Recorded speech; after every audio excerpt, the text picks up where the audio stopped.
Hello everyone, কেমন আছো সবাই? আশা করি সবাই ভালো আছো, আমিও ভালো আছি। তো বাড়ির থেকে ইন্ট্রোটা দিতে পারিনি, কারণ বাড়ির থেকে তাড়াতাড়ি আমাকে বেরিয়ে আসতে হয়েছিল, কারণ ক্রিশকে আমার মায়ের কাছে দিয়ে এসেছিলাম। তো যাই হোক, আজকে আমার একটা স্বপ্ন বলতে পারো, আমার একটা ইচ্ছে পূরণ করছি। আর ইচ্ছাটা হলো, অনেক দিন ধরেই আমি ভাবছিলাম হেয়ার স্মুথিং করাবো, কিন্তু কিছুতেই করে উঠতে পারছিলাম না। তো যাই হোক, আজকে সেই দিনটা চলে এসেছে। তো আজকে আমার ইচ্ছাটা পূরণ করছি। তো ভিডিওতে সবটা ক্যাপচার করতে পারছি না, কারণ পার্লারে দিদি আর আমিই ছিলাম, আর দিদির যেহেতু ফোন স্ট্যান্ড ছিল না, সেই জন্য ফোন রাখারও খুব সমস্যা হচ্ছিল।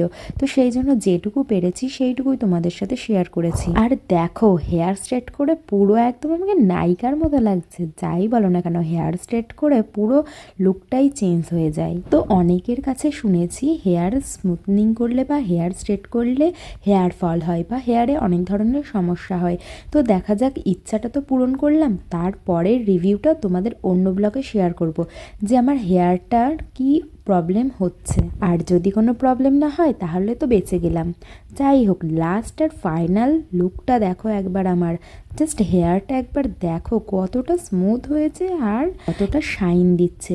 তো যাই হোক, আজকের ব্লগটা এখানেই শেষ করছি। তোমাদের সাথে আবার দেখা হবে নেক্সট ভিডিওতে। আর তোমরা যদি কমেন্ট করে জানতে চাও যে আমার কত টাকা লেগেছে, তো সেটা আমি পরের ব্লগে তোমাদের সাথে শেয়ার